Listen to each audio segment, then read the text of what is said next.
ब्रह्ममूर्ती संत जगी अवतरले, ब्रह्ममूर्ती संत जगी अवतरले, उद्धराया आले दीनजना, ब्रह्मादिक त्यांची वंदिती पायवनी, नाम घेता वदनी दोष जाती, आसो दुराचारी विषयी आसक्त, आसो दुराचारी विषयी आसक्त, संत कृपे त्वरित उद्धरती, ब्रह्मादिक त्यांचे वंदिते पायवनी, नाम घेता वदनी दोष जाती, अखंडित नामा त्यांचा वास आहे, अखंडित नामा त्यांचा वास आहे, निष्ठीन ध्याये सत्संगती, ब्रह्मादिक त्यांचे वंदिते पायवनी, नाम घेता वदनी दोष जाती, महायोग पीठे तटे भीमरथा, वरम पुंडरिकाय दातु मुनीन्द्रे, समागत्य तिष्ठन्तमानन्द कंदम्, परब्रह्म लिंगं भजे पांडुरंगं, पांडुरंगा करो प्रथम नमन, पांडुरंगा करो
रम्य सिंहासनस्थं पराम्बुज तेजे स्फुरदित प्रदेशं विदितान्देवे सदा स्तूयमानं समाधिस्थमूर्तिभजे ज्ञानदेवं नमो सद्गुरु तुकया ज्ञानदीपा नमो सद्गुरु सच्चिदानंद रूपा नमो सद्गुरु भक्त कल्याण मूर्ति नमो सद्गुरु भास्करा मूर्ण कीर्ति संपाद्य ज्ञानं च विधाय भक्ति विलोकितो यन समाधिराजः वैराग्यवन्तं सुविचारयुक्तं नमामि जोगं शिरसा गुरुं तं योऽन्तप्रविश मम वाचमिमां प्रसुप्तां सञ्जीवयत्यखिल शक्तिधर सुधाम्नां अन्यां च हस्तचरणशृणोत्वगाति प्राणान्नमो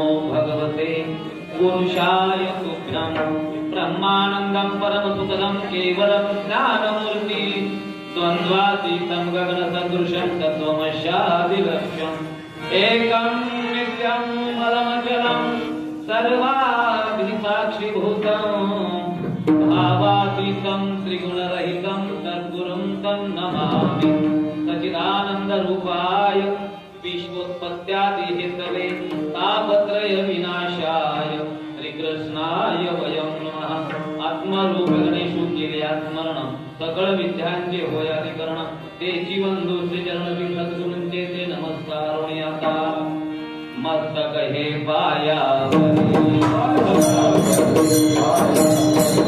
मस्तक हे पायावरी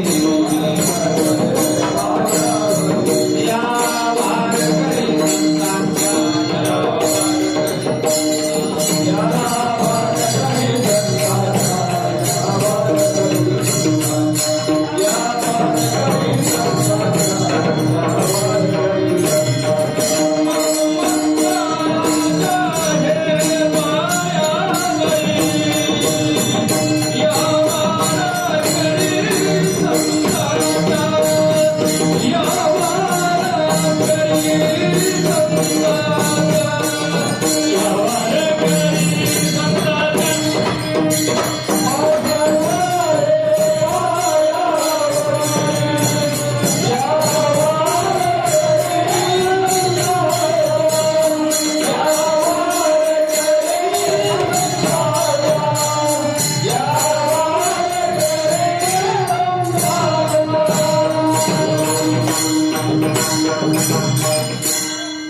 ब्रह्ममूर्ती संत जगी अवतरले उद्धराया आले दीन जना ब्रह्मादिक त्यांची वंदिती पायवनी नाम घेता वदनी दोष जाती विठ्ठल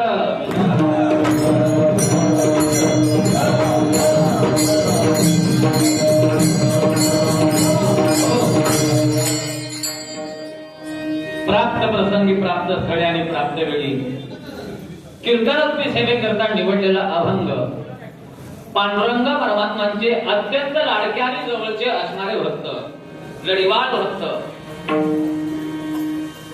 संत नामदेव महाराज यांचा त्यांच्याच पवित्र अशा गाथ्यामधील संताची महती संताचं पूर्व रूप संताची महती आणि संताचं नाम घेतल्यानंतर आपल्या जीवनामध्ये काय परिवर्तन होतंय याचं चिंतन मांडणारा उत्कृष्ट अशा प्रकारचा अभंग सेवेला निवडलाय विठ्ठला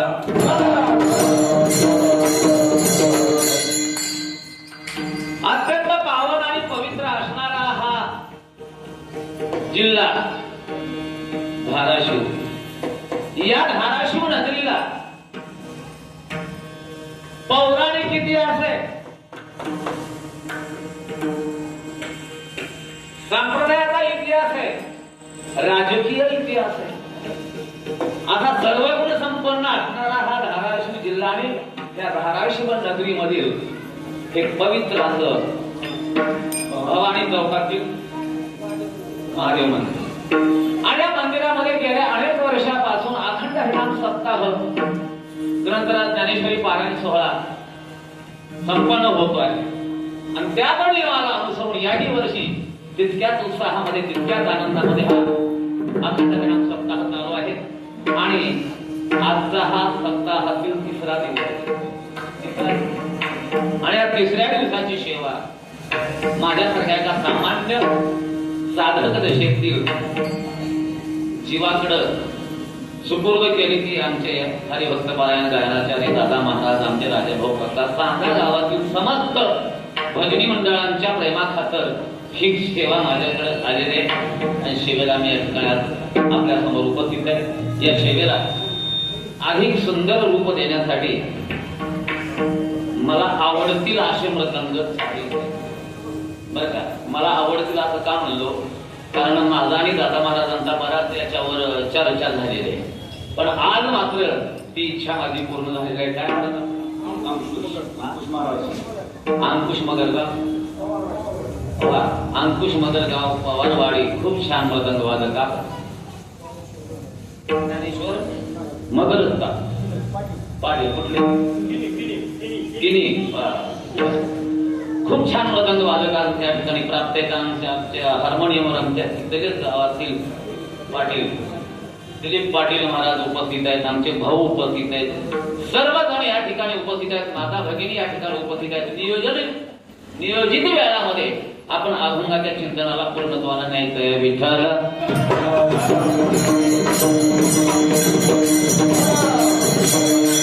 ब्रह्ममूर्ती संत जगी अवतरले उद्धराया आले तीन जना ब्रह्मादिक त्यांची वंदिते पायवनी नाम घेता वदनी दोष जाते. नामदेव महाराज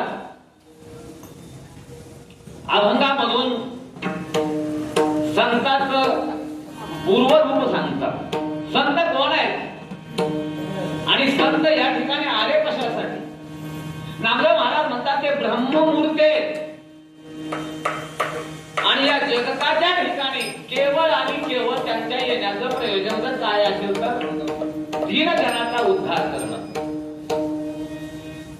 आणि त्या संतांचं एवढे महत्व आहे, ब्रह्मादिक सुद्धा त्यांच्या पायाचं तीर्थ घेतात.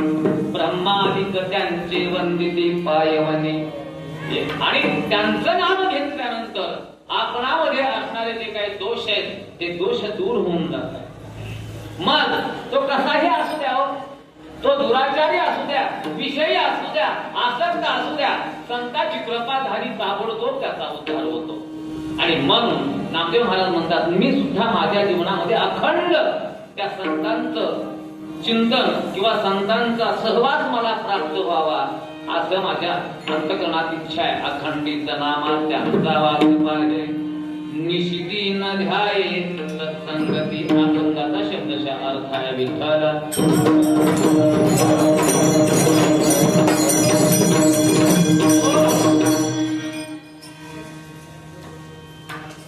आपल्याकडे 1 तास वेळ आहे आणि 1 तासामध्ये आपल्याला चिंतन मांडायचंय. कारण 7 ते 9 कीर्तनाची वेळ आहे.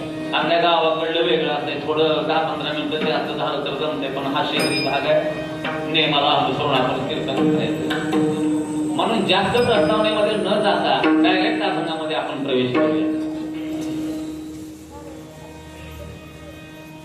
या अभंगाची पार्श्वभूमी काय आहे.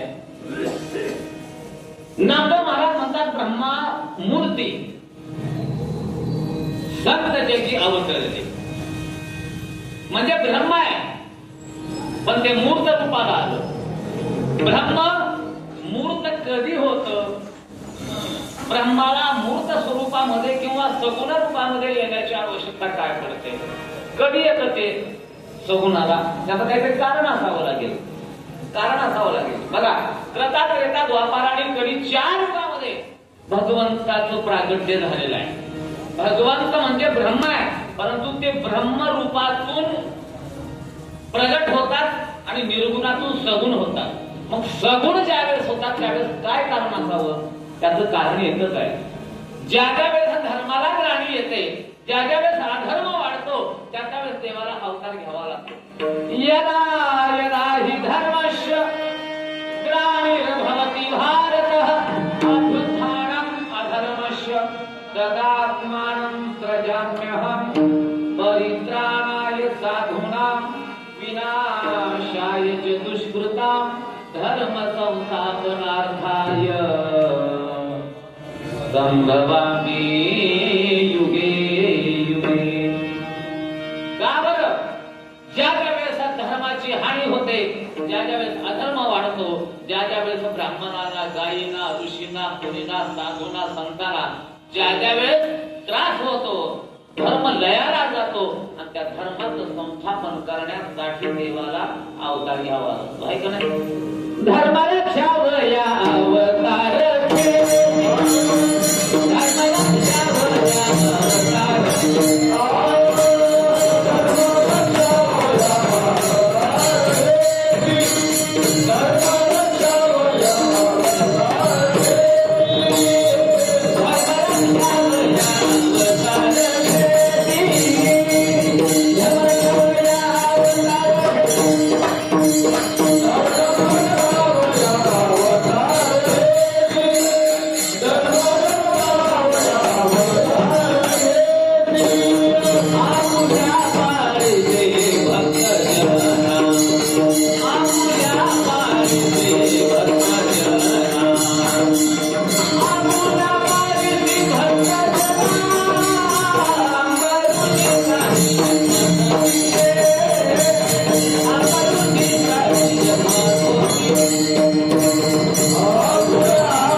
ज्यावेळेस धर्माला ग्लानी येते, स्वधर्माचे वाडे कोरे, अधर्माची शीग करे, तै तू अवतार धरणे घडे, साकडे आमुचे फेडावया.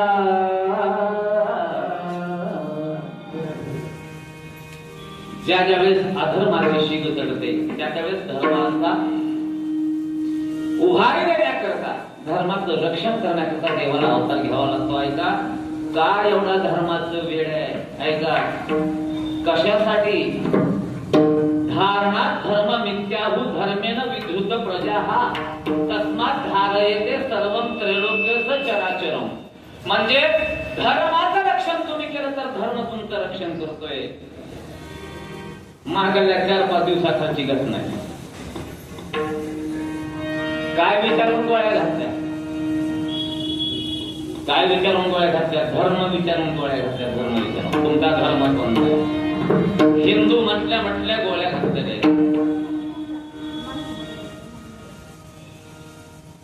आपण कुठपर्यंत झोपीत आहोत? सावध व्हायची गरज आहे आणि आपण आपला धर्म टिकवण्याची गरज आहे. एकजूट होण्याची गरज आहे. म्हणजे धर्माचं एवढं महत्व काय? धर्माचं रक्षण तुम्ही करा, धर्म तुमचं रक्षण केल्याशिवाय राहणार नाही. म्हणून धर्माचं रक्षण करण्यासाठी 3 युगामध्ये भगवंताने अवतार शस्त्र घेऊन केला. त्रेता, त्रेता आणि द्वापार. हातामध्ये शस्त्र घेतलं. ऐका, हातामध्ये शस्त्र घेतलं आणि ती शस्त्र घेऊन धर्माचं रक्षण केलं. भक्ता राखे दुर्जनाची. जे दुर्जन आहेत, जे धर्माला हानी करणारे, अशांचा नाश केला. आपण कशाने केला? कशाने केला? शस्त्राने केला. आता कलियुगाची सुरुवात होणार आहे. द्वापारचा शेवट आलेला आहे आणि मग कलियुगाची सुरुवात होणार आहे. त्यावेळेस देवाने मीटिंग बोलवली. कोणाची? सगळ्या सर्वपक्षीय बैठक घेतली का नाही? कशासाठी? आता काय उत्तर द्यायचंय त्यांना? आपले किती 28 माणसं मारले. आता त्यांना उत्तर काय द्यायचंय? सर्वपक्षीय बैठक घेतली, त्याच्यामध्ये काय जे निर्णय होईल तो होईल. म्हणून देवाने सुद्धा सर्व देवांची मीटिंग घेतली आणि देव म्हणतात, ऐका, आता कलियुगाला प्रारंभ होणार आहे आणि कलियुगाचा प्रारंभ भस्म झाल्यानंतर मला अवतार घ्यावा लागणार आहे, पण जसं 3 युगामध्ये मी अवतार घेतला तसा अवतार आता मी घेणार नाही.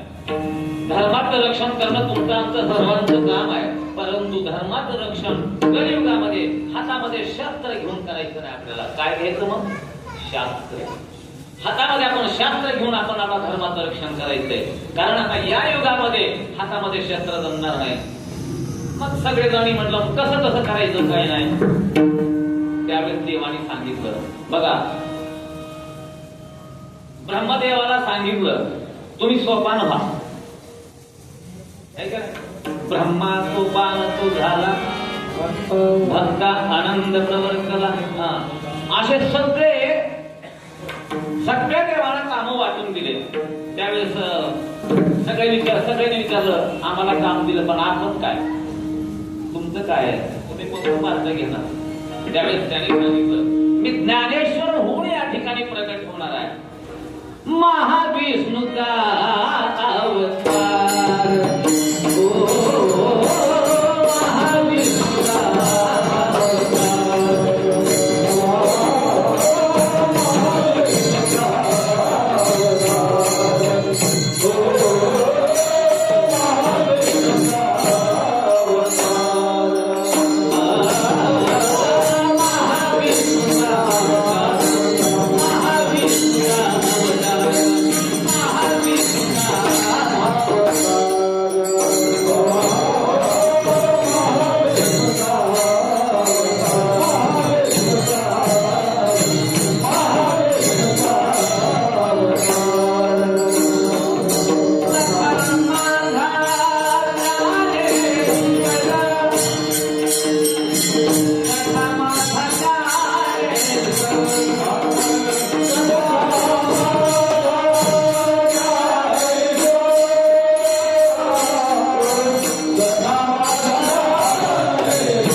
तुम्ही या रूपानं प्रगट व्हा, तुम्ही या रूपानं प्रगट व्हा, तुम्ही या रूपानं प्रगट व्हा. कलियुगामध्ये आपल्याला धर्म जागृती करायची आहे, आपल्याला संस्कृती टिकवायची आहे, आपल्याला आपले संस्कार टिकवायचे आणि धर्माचं रक्षण करायचे.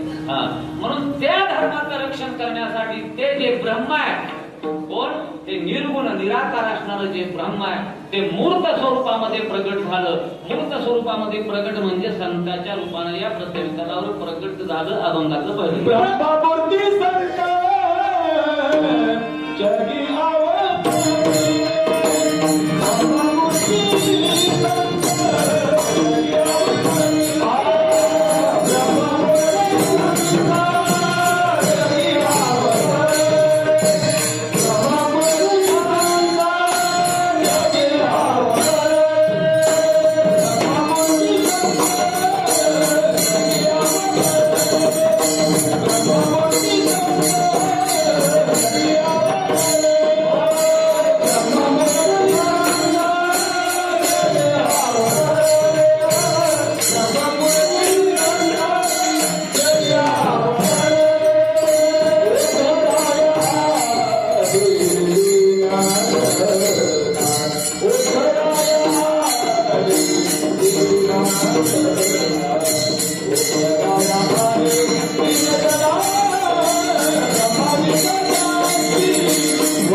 ब्रह्ममूर्ती संत जगी अवतरले उद्धराया आले दीन जना.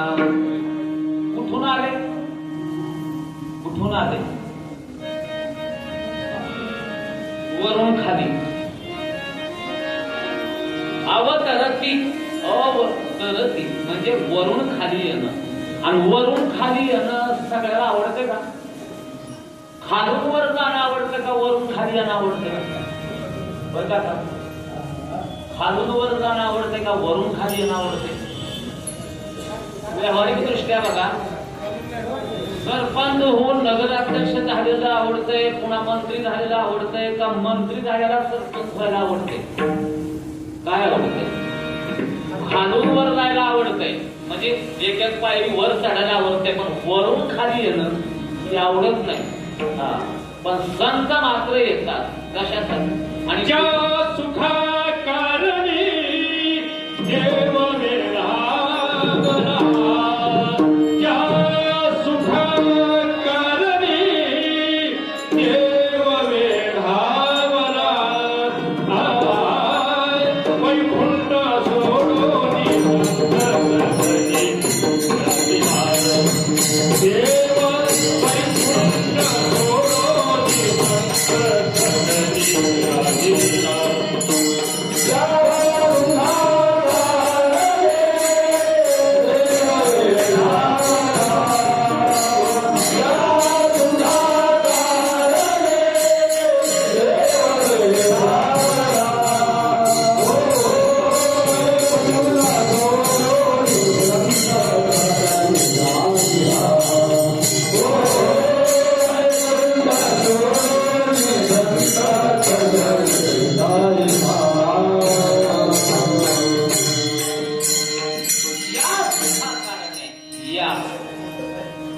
या सुखाची अपेक्षा करून म्हणून वरून खाली येतात. महाराजांचं अजून एक प्रमाण आहे, आम्ही वैकुंठवासी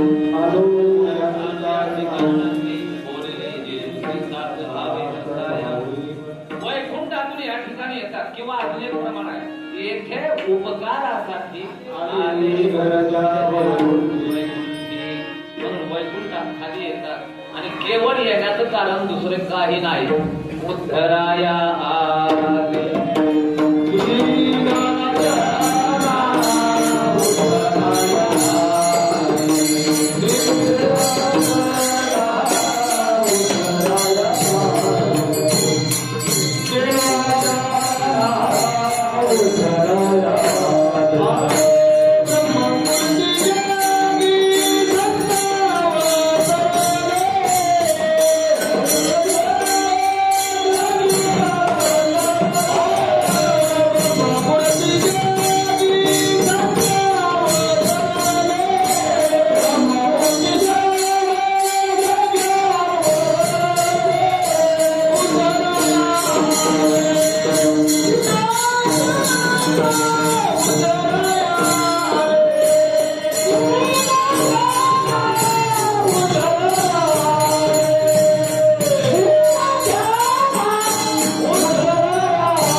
परिपूर्ण झालं.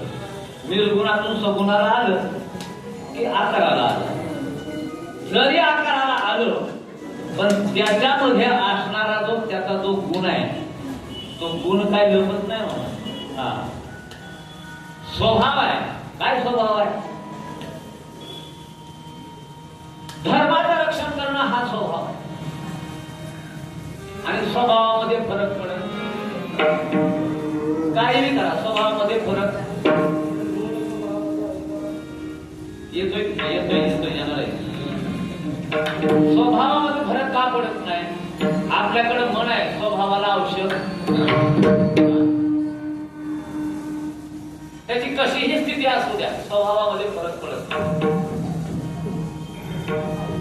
जरी ब्रह्म मूर्त रूपामध्ये प्रकट झालं तर त्या ब्रह्माचा स्वभाव, त्या देवाचा स्वभाव आहे धर्माचं रक्षण करणं. मग याही रूपामध्ये आल्यानंतर देवानं आपलं देवत्व दाखवलेलं नाही.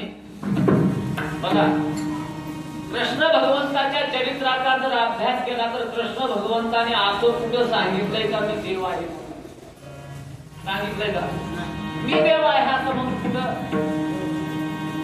भले मोठ्या मोठ्या क्रिया त्यांनी केलेल्या आहेत, असंभाव्य कार्य त्यांनी केलेले, पण मी देव आहे असं कुठे म्हटले?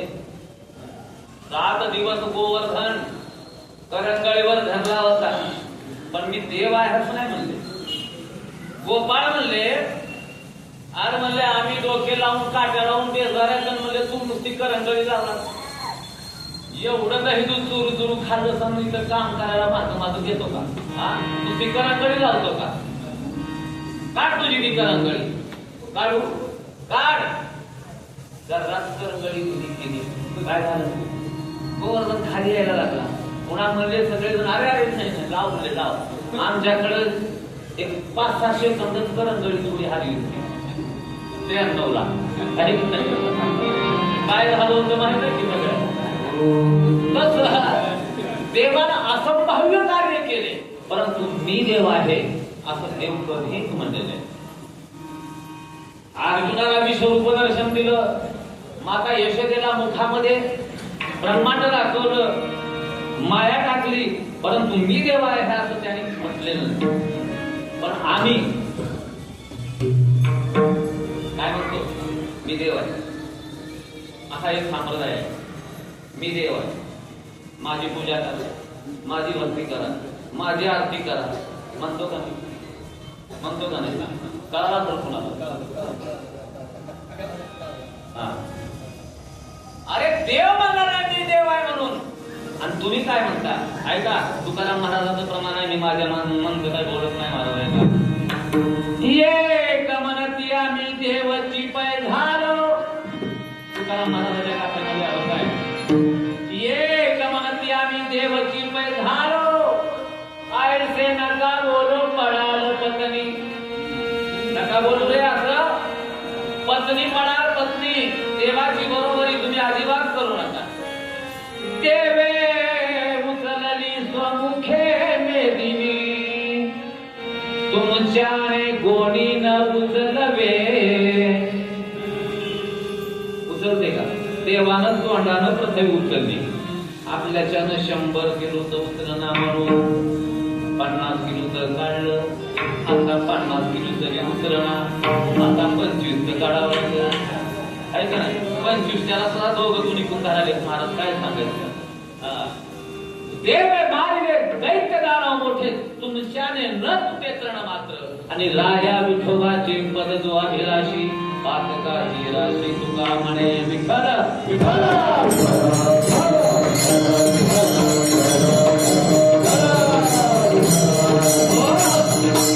म्हणून देवाची बरोबरी आपण करायची नाही. ते ब्रह्म आहे, पण ब्रह्म जरी असलं सगुण रूपामध्ये आल्यानंतर ते सगुणासारखंच वाचतं.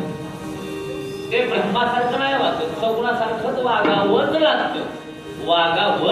कारण भगवंताचा अवतार हा 8वा अवतार आहे. कृष्ण भगवंताचा अवतार हा 8वा आहे. मग कृष्ण भगवान ब्रह्म आहे, यशोदेच्या पोटी आलेले, परंतु त्या ठिकाणी लहान लेकरासारखंच वागावं लागलं की नाही? नाथ महाराज खूप छान भागवतामध्ये लिहितात, ब्रह्मानी चोरी करी, ब्रह्मानी व्याभिचारी, पुत्र पौत्र कलत्र नाना परी, ही परी दाखविली. ब्रह्म आणि चोरी करी, ब्रह्म आणि व्याभिचारी, पुत्र कलत्र नाना परी, हेही परी दाखवली. बघा, ब्रह्माला सगुणाला आल्यानंतर हे सगळंच करावं लागतंय. माती खाल्ली, चोरी केली, वस्त्र घेऊन गेले, वस्त्र पुरवले, हे सगळं कार्य करावं लागतात तरी सगुणाला आल्यानंतर. म्हणून जो स्वभाव आहे त्या ब्रह्माचा स्वभाव काय आहे? ब्रह्माचा स्वभाव रक्षण करणं आहे, पालन करणं आहे, पोषण करणं आहे. आणि हा जो स्वभाव आहे तो स्वभाव बदलत नाही. आधी होता वाजा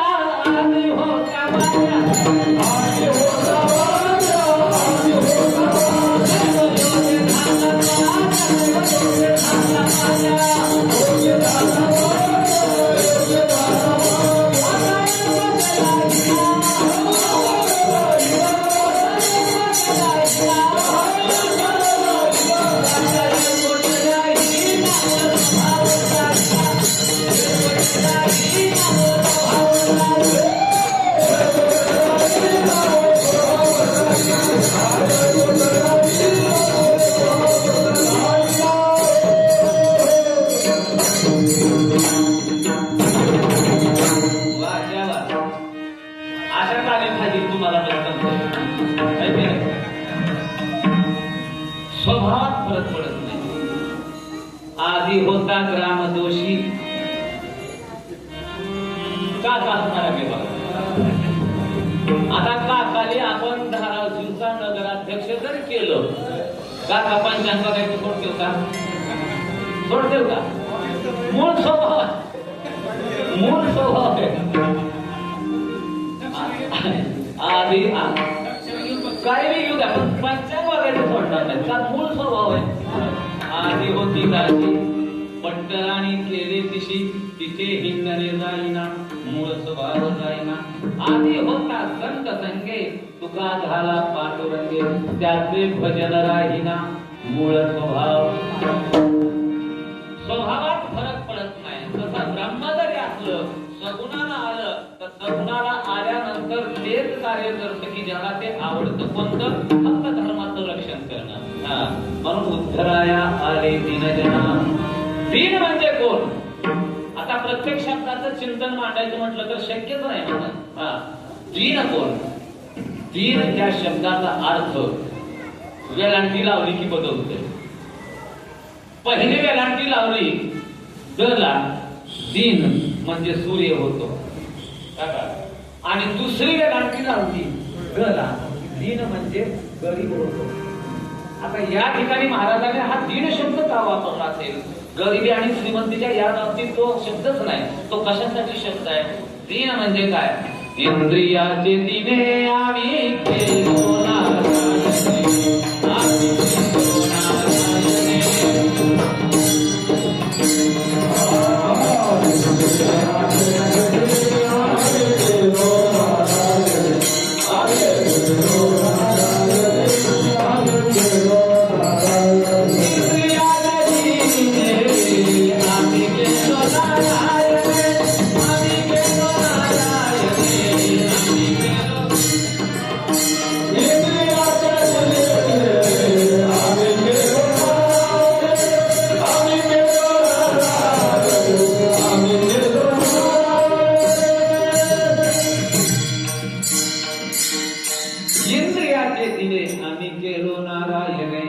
म्हणजे जीव हा दीन आहे. कशासाठी? तो इंद्रियाच्या ताब्यात आहे. जे जे काही इंद्रियाला आवडतं त्या त्या प्रकारे हा जीव करत असतो. आणि जे या इंद्रियाच्या माध्यमातून विषयाचं सेवन करतात आणि विषयाचं सेवन केल्यानंतर पुन्हा बंधनामध्ये पडावं लागतं, आणि त्या बंधनातून सोडवण्यासाठी संतांचा अवतार आहे. बुद्धराया आले दीनजना. मग ते एवढी या ठिकाणी काय करतात? एवढी या ठिकाणी त्यांना मार्ग दाखवतात, त्यांना भक्ती करायचा मार्ग दाखवतात आणि भगवत प्राप्ती कशी करून घ्यावी याच्याविषयी ज्ञान प्रदान करतात आणि याच माध्यमातून धर्माचं रक्षण करतात. आणि म्हणून अशा उच्च पदाला जे जातात आणि त्या उच्च पदाला गेलेल्या संतांच्या महानुभावांच्या पायातलं तीर्थ ब्रह्मादिक घेतात. अभंग ब्रह्मादिक ज्यांची, ब्रह्मादिक ज्यांची, ब्रह्मादिक ज्यांची वंदिती पायावर.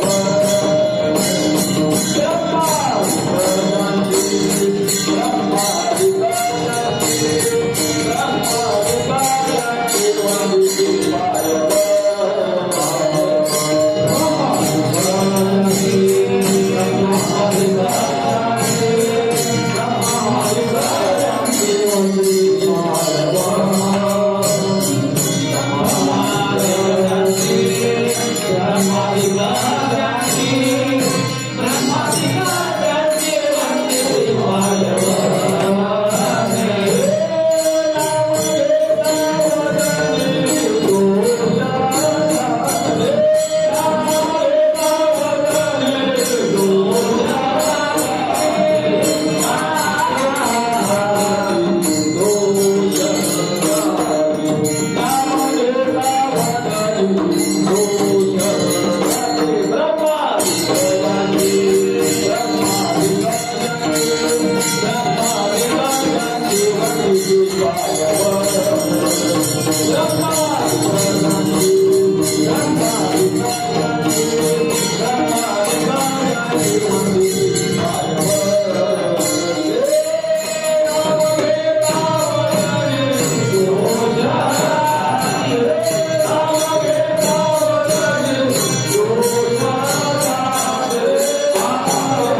ब्रह्मादिपदंते वंदिती पायवनी नाम घेता वदनी दोष जाती.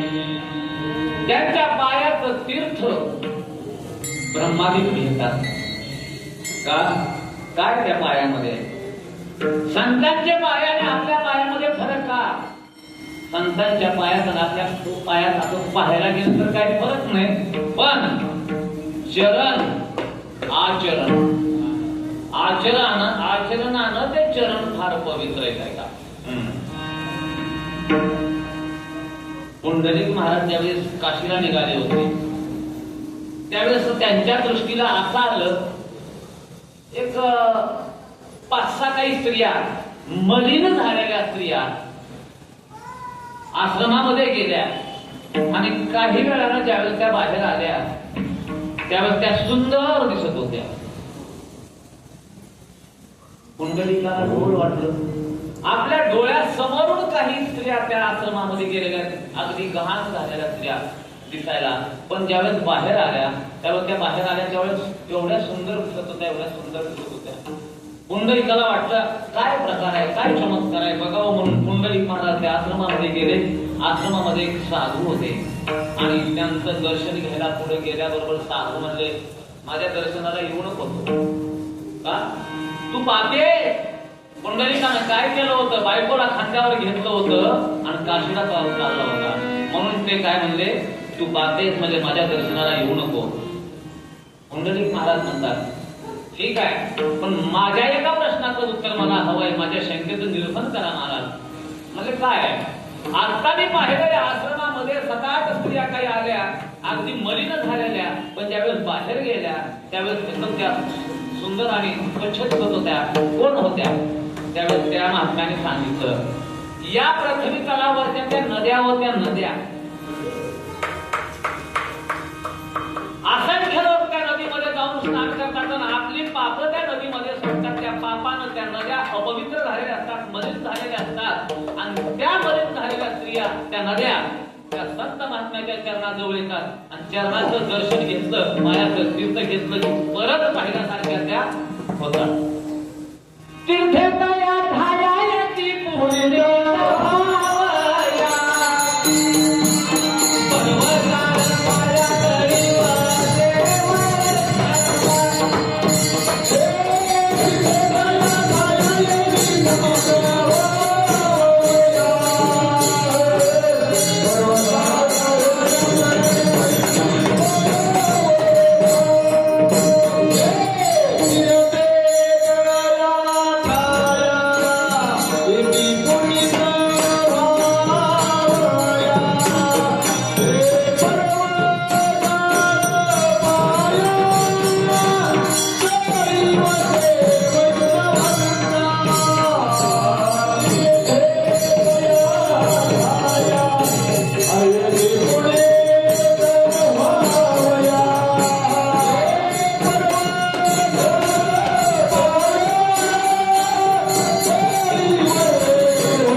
तीर्थे तया ठाया येती पुनीत व्हावया पर्वकाळ पाया कळीवते वैष्णवा.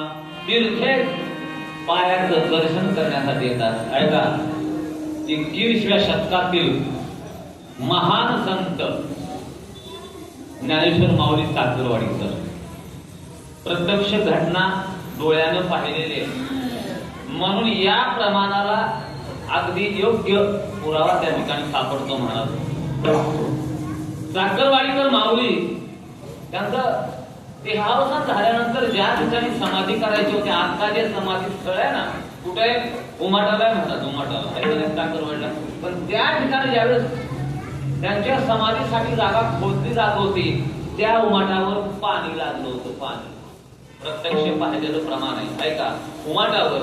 मग हे काय प्रकार काय आहे? तीर्थेतया ठायम येती पुनीत भावया पर्व काळ पाया तळी वैसे वैष्णवा. म्हणून संतांच्या पायाजवळ तीर्थ आहे, तीर्थ, आणि त्या पायाचं पायवणी ब्रह्मादी किंचितात. पायवणी म्हणजे कशाला म्हणतात? जे पाय धुल्यानंतर जे पात्रामध्ये घालतं त्याला काय म्हणतात? पायवणी. आपल्याकडे एक शब्द होता बघा, पोळ्या केल्या आणि दूध नसलं की गुळापासून एक काहीतरी बनवित होते. काय गुळवणी. पाण्यात आणि गुळात केलं की त्याला काय म्हणते? गुळवणी. आणि तसंच हे पायवणी. पायवणी कशात आहे? तीर्थ पायाला धुलं आणि त्या कामनामध्ये जे साचलं जातं त्याला म्हणतात पायवणी. आणि ते पायवणी घ्यायची इच्छा, घ्यायची अपेक्षा देवाला आहे, देवाला आहे का. आता खूप सांगण्यासारखं आहे पण वेळच नाही महाराज. हे पायवणी घेतलं कुणी याच्यासाठी मी मस्तपैकी आपल्याकडे दृष्टांत आहे, पण मी नाही सांगणार ते, कारण माझ्याकडे आता फक्त अजून अर्धा तास शिल्लक आहे आणि 2 चरणाचा आणखी आपल्याला चिंतन मांडायचं.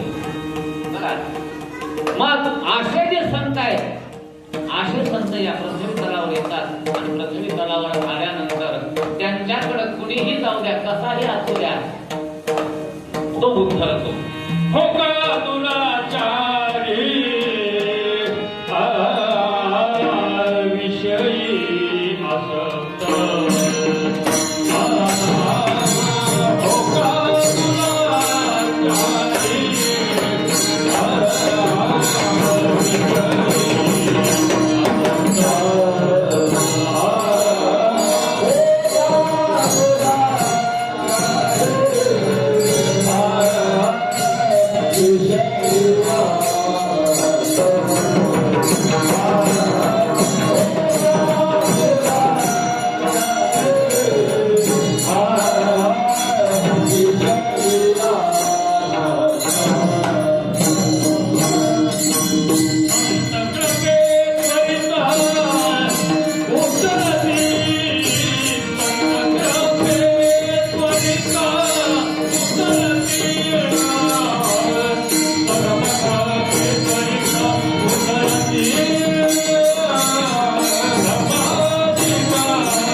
आता दुराचारीच्या यादीमध्ये तुम्हाला सगळ्यांना माहित आहे वाल्या कोळी आहे का नाही.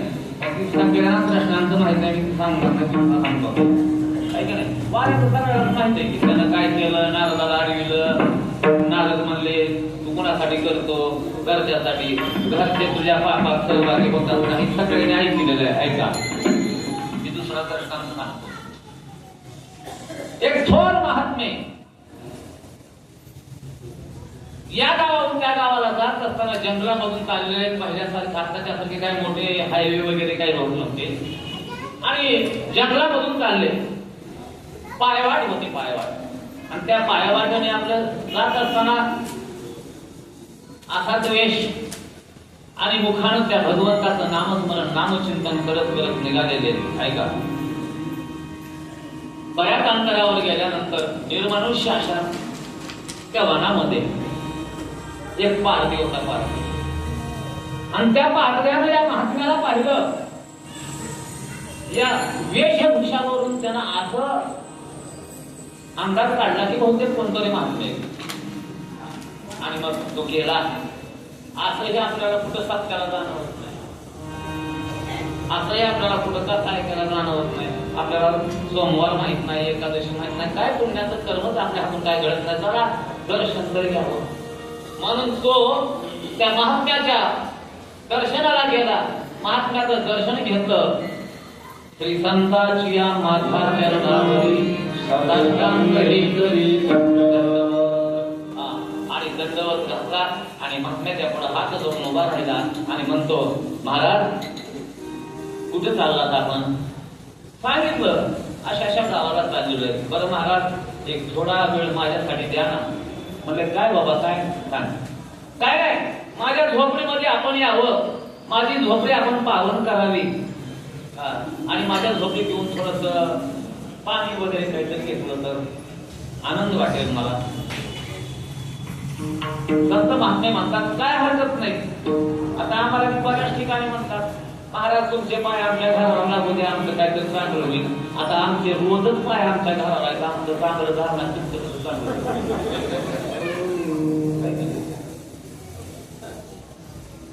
कारण त्या संतांमध्ये आणि या संतांमध्ये फरक. त्या संतांनी षडगुण जे आहेत ते सोडून दिलेले, विशेष त्यागलेले. तो म्हणतो महाराज चला ना माझ्या आश्रमात, माझ्या झोपडीमध्ये चला. महाराज निघाले. ऐका, महाराज आले झोपडीमध्ये.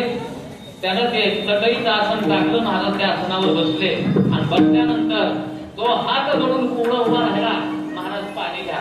पाणी दिलं. महाराज माझी इच्छा आहे आपण काहीतरी माझ्या झोपडीमध्ये तुम्ही 2 घास खावे. महाराज सांगा 2 पायाचा आणू का 4 पायाचा आणू?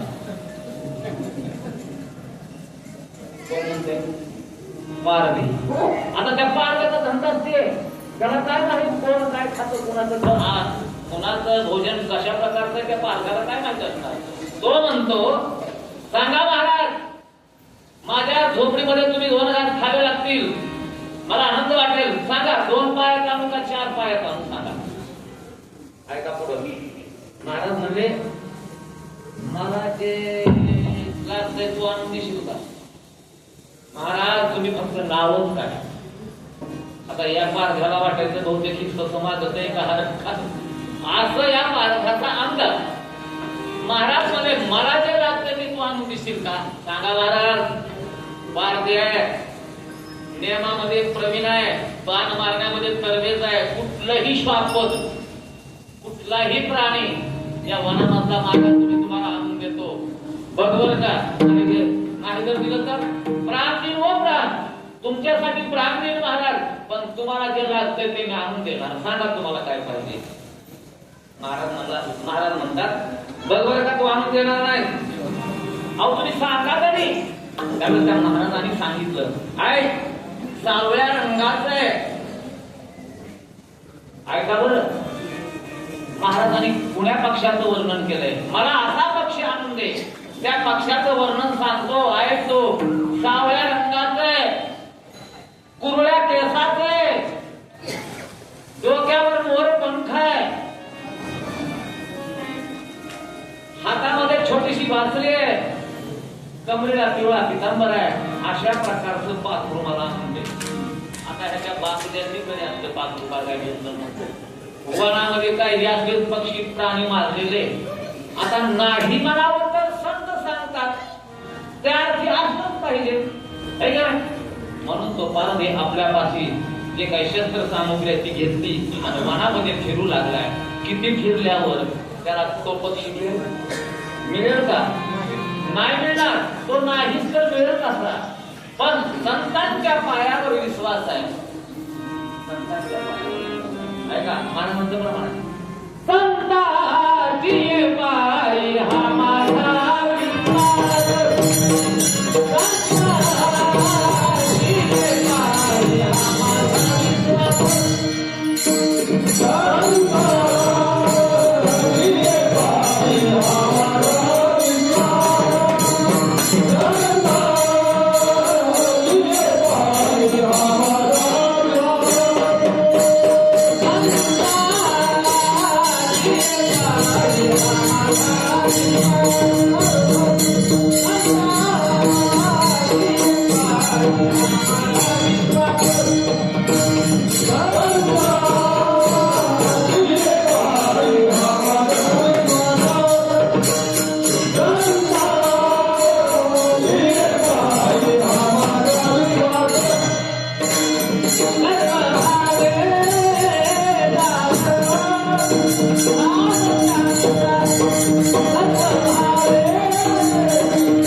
वा. त्या पारध्यानं विचार केला, जोपर्यंत तो पक्षी सापडत नाही तोपर्यंत आपण जायचं नाही. दिवसभर तो पारधी शोधतोय त्या पक्षाला, तो पक्षी काय सापडत नाही. शेवटी त्या पारध्यानं विचार केला, आता त्या महाराजाकडे काय म्हणून जायचं, महाराजांना तोंड काय म्हणून दाखवायचं. आपण महाराजांना 100% सांगितलं होतं, मी तो पक्षी घेऊन येणार म्हणजे येणार आणि तुम्हाला जेवायला घालणार म्हणजे घालणार. पण आता जायचं कसं, का पक्षी भेटणार ना, कसं जायचं परत. शेवटी त्या पारध्यानं काय केलं ऐका, त्या वनामध्ये लाकडं जमा केले आणि ती गारगोटी घेतली. त्या गारगोटीनं विस्तव पाडला आणि त्या ठिकाणी अग्नी प्रज्वलित केला. कशासाठी, आता त्या महात्म्याकडे जायचं नाही, त्या महात्म्याची इच्छा आपण पूर्ण करू शकलो नाही. काय, या देहाला ठेवून करायचंय म्हणून या देहाला अग्नीमध्ये समर्पित करायचंय. या भावनेनं अग्नी प्रज्वलित केला ऐका, आणि अग्नी प्रज्वलित करून त्याच्यामध्ये उडी मारणार एवढ्यामध्ये तो पक्षी त्या पारध्याच्या खांद्यावर येऊन बसला. कोण होता तो, कोण होता, सावळ्या रंगाचं, कुरड्या केसाचं, मोरपंख लावलेलं, कमरेला पितांबर धारण केलेलं, हातामध्ये बासरी असलेलं असं छोटस रूप. आणि त्या पारध्याच्या समोर आल्यानंतर त्या पारध्याच्या वेळेस बघितलं, अरे हाच पक्षी आहे. महाराजांनी जे वर्णन केलं होतं तो हाच पक्षी आहे. त्याला लगेच पकडलं ऐका, आणि पकडलं आणि त्या आपल्या आश्रमाकडे आला. घेऊन आल्यानंतर आता पुढे झाड होतं महाराज, त्या झाडाला बांधून टाकलं. कुणाला, पक्षाला नाही, कृष्णाला बांधून टाकलं. महाराजांना फक्त त्या पक्षाचं वर्णन केलं होतं. महाराजांना पक्षी पाहिजेच नव्हता, फक्त महाराजाला कोण पाहिजे होतं, देव पाहिजे होता आणि त्याचा उद्धार करायचा होता. म्हणून तशा प्रकारचं वर्णन केलं होतं. त्या देवाला झाडाला बांधला आहे का, आणि झाडाला करपसून आवळून बांधलं का, आता सुटला नाही पाहिजे, आता नाही सुटला पाहिजे.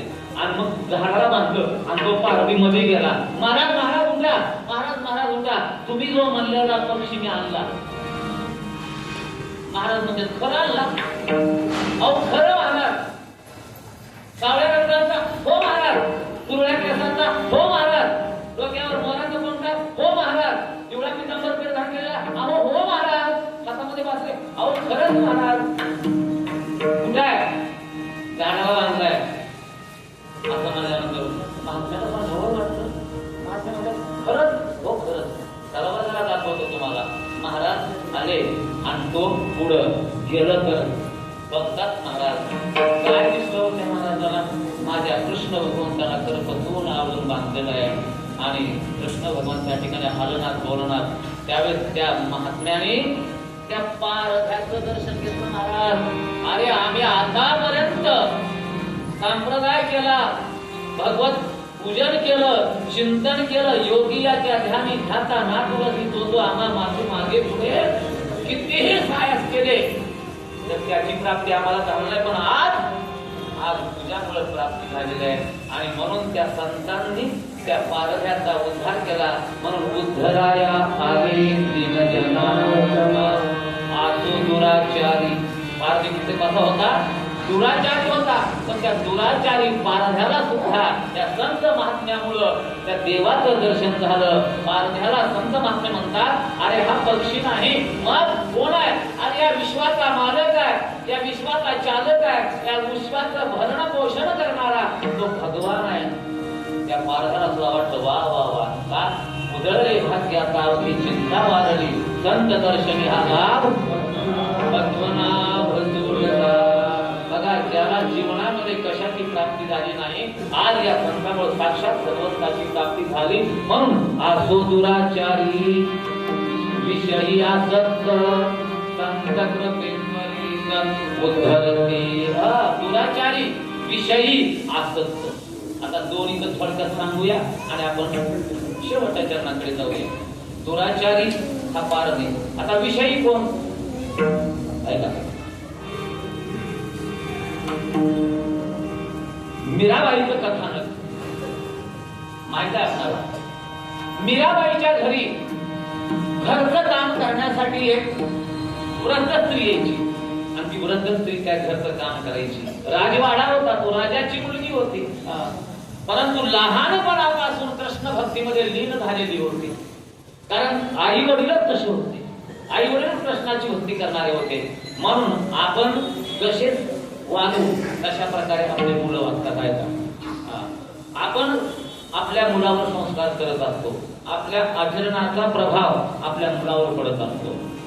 आपण जर चांगलं आचरण केलं तर मुलं चांगलं आचरण करतील. आपण जर संतांचं दर्शन घेतलं, मुलं संतांचं दर्शन घेतील. आपण जर आपल्या आई वडिलांचं दर्शन घेतलं, मुलं आपलं दर्शन घेतील. म्हणजे आपले संस्कार मुलावर पडत असतात. कळत न कळत मुलावर तो परिणाम होत असतो. ऐका, तसं लहानपणापासून मीराबाईच्या त्या कृष्ण भगवंताच्या भक्तीमध्ये लीन आहे. कृष्ण भगवंताची भक्ती आई वडील करायचे. थोरली बहीण, त्या थोरल्या बहिणीचं लग्न झालं आणि लग्न झाल्यानंतर या छोट्या मीरानं आपल्या वडिलांना विचारलं, बाबा ताईचं लग्न झालं, माझं कुणाबरोबर करणार? बालबुद्धीनं विचारलेला प्रश्न आहे.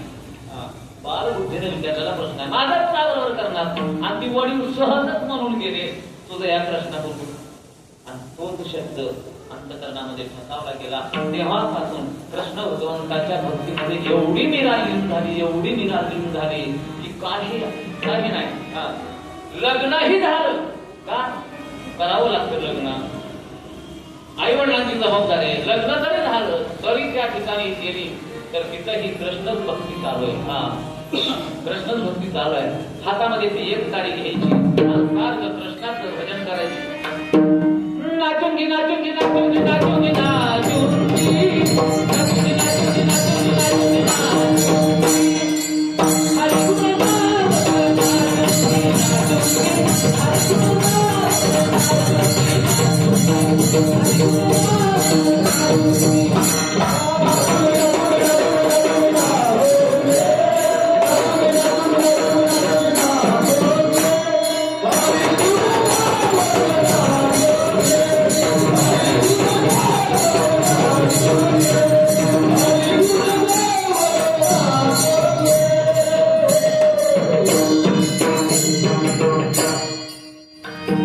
हातामध्ये एक तारी घ्यायची आणि त्या कृष्ण भगवंताचं गुणगान गात त्या ठिकाणी गेला.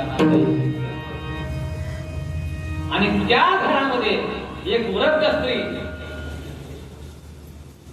ते घरचं काम करायला यायची. आणि तिला एक मुलगा होता. तो मुलगा एके दिवशी आपल्या आईला म्हणतो, आई अगं किती दिवस झालो तू त्या राजाच्या घरामध्ये काम करती, मला एके दिवशी राजवाडा बघायला नाही ना? काय हरकत नाही. एके दिवशी ती म्हातारी आपल्या मुलाला घेऊन त्या राजवाड्यामध्ये गेली. आणि ती राजवाडा पाहत असताना त्या मुलाच्या दृष्टीला मीराबाई पडली. आणि मीराबाईला पाहिल्यानंतर ऐका, विषयी या शब्दावर सांगतो बरं, विषयी. त्या मुलाला, त्या मीराबाईला पाहिल्यानंतर त्या मुलाच्या मनामध्ये एक वेगळा विचार निर्माण झाला. कारण त्या मीराबाईचं रूपच असं होतं. त्या रूपाकडे पाहिल्यानंतर हा मोहित झाला आणि घरी आल्यानंतर आपल्या आईला म्हणतो, आई आई मी त्या महालामध्ये आल्यानंतर त्या मीराबाईला पाहिलं आणि माझ्या मनामध्ये असा विचार आलाय, लग्न करन तर मीराबाईशी करन. तिनं म्हणली, म्हणला ती बस. हे जर बाहेर ऐकायला गेलं तर तू बी राहणार नाही, मी बी राहणार नाही. कारण ती कोण आहे? राजाची आहे. आणि आपण कोण आहे? झाडलोट करणारे. आणि कसं शक्य आहे बघा, एखाद्या जर मनामध्ये जर विषयानं जर परिपूर्ण वास्तव्य केलं तर त्याला काही सुरत नाही. कामातुरांनाम भयम न लज्जा, शुद्धातुरांनाम रुचिर्न वेला, आणि अर्थातुरांनाम गुरुर्न बंधू. ऐकलं? जे अर्थाचे लोभ आहेत त्याला गुरु कळत नाही, भाऊ कळत नाही, काय नाही. ज्याला भरपूर भूक लागलेली आहे त्याला वेळही कळत नाही आणि भाकरी कशा आहे तीही कळत नाही. शुद्धातुरांनाम रुचिर्न वेला आणि कामातुरांनाम भयम न लज्जा. जे कामातून झालेल्या त्यांना भीतीही नसते, लाजही वाटत नाही.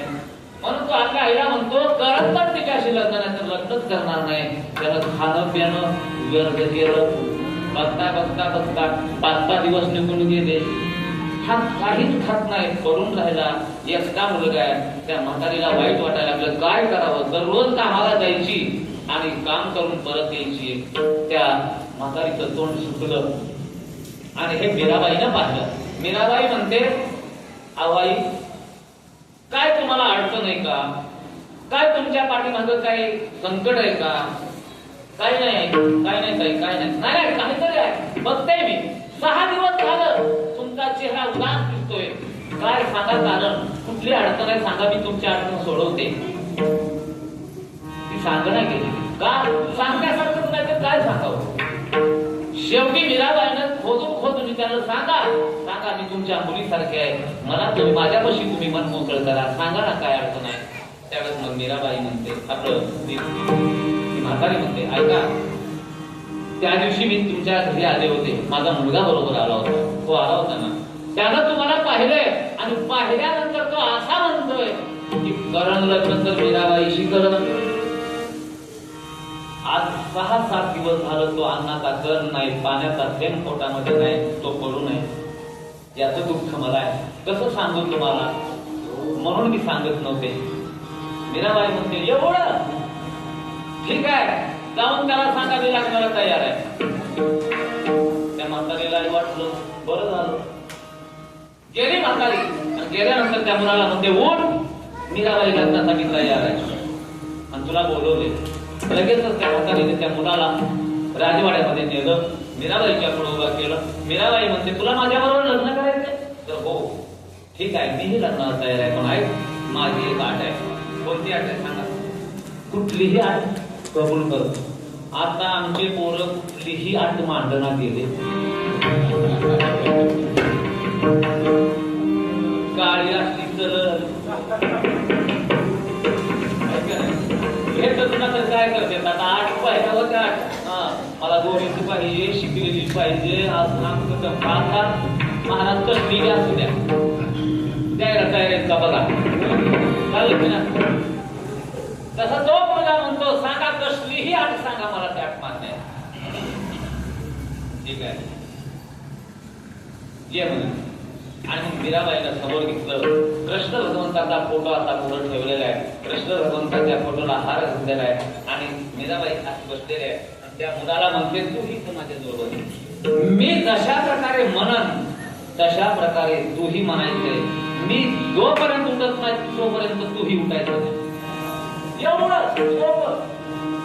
सोप आहे का? विचारा आमच्या पवार महाराजाला वाजवणं सोप आहे? किनीकर महाराजांना विचारा, वाजवणं सोप आहे? ऐकणाऱ्याला बघणाऱ्याला वाटते सोप आहे, पण सोप नाही. भक्ती तो कठीण, तुळावरील गोळी निवडे तो बळीया वीरशूर. सोप आहे का? ठीक आहे, एवढं सोप आहे, काय हरकत नाही. तो मीराबाईच्या शेजारी बसला आणि मीराबाईच्या शेजारी बसल्यानंतर मीराबाईनं आपल्या हातामध्ये ती एक तारी घेतली आहे का, सोनं लावलेलं आहे आणि मीराबाईनं भजन चालू केलं. श्रीकृष्ण गोविंद हरे मुरारी, हे नाथ नारायण वासुदेव.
मीराबाईचं तेच भजन आहे. बघा, नाम घेतल्यानंतर काय होते, अंतःकरणामधले असलेले जे काही दोष आहेत, जे विषय त्या नामाच्या चिंतनानं हळूहळू नाहीसे होऊ लागले. बघता बघता 7 दिवसाचा काळ झाला आणि 7 दिवसाच्या नंतर मीराबाई म्हणते, थांब आता या ठिकाणी मी आरती घेऊन येते. आरती घेऊन येण्यासाठी मीराबाई आत गेलेल्या आहेत. मीराबाईनं श्रृंगार केला. श्रृंगार का केला ऐका. श्रृंगार याच्यासाठी केला, रोग्यावर केलेला उपचार रोग्याला लागू झालाय का नाही बघायला केला. कळलं नाही? रोग्याला केलेला उपचार रोग्याला लागू झालाय का नाही बघायचंय परीक्षा घेऊन. म्हणून मीराबाईनं अगदी सुंदर श्रृंगार केला. हातामध्ये आरतीचं ताट घेतलेलं आहे, फुलांचा हार घेतलेला आहे आणि मीराबाई समोर आलेली आहे. त्याला म्हणते, उठ, लग्नाला तयार आहे, माळ घालायचे. माळ घालायचे म्हणल्याबरोबर तो उठला, साष्टांग दंडवत मीराबाईच्या पायावर घातला. म्हणला, तो आता नाही. संपला तो. का? माझ्या अंतःकरणामध्ये जो काय विषय होता तो विषय संपून गेलेला आहे. कारण संत कृपेत्वरित संतांच्या जवळ गेलं रे गेलं, तो दुराचारी असू द्या, विषयी असू द्या, आसक्त असू द्या, संतांची कृपा झाली की त्याचं पूर्ण अंतर्बाह्य जीवन बदलून जातं आणि तो शुद्ध सात्विक विचाराचा होतो. महाराजांच्या अभंगाच्या चित्राच्या अखंडित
शेवटचं भजन सर्वांनी आनंदानं हाताने टाळी वाजवायच्या. तुकाराम तुकाराम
आ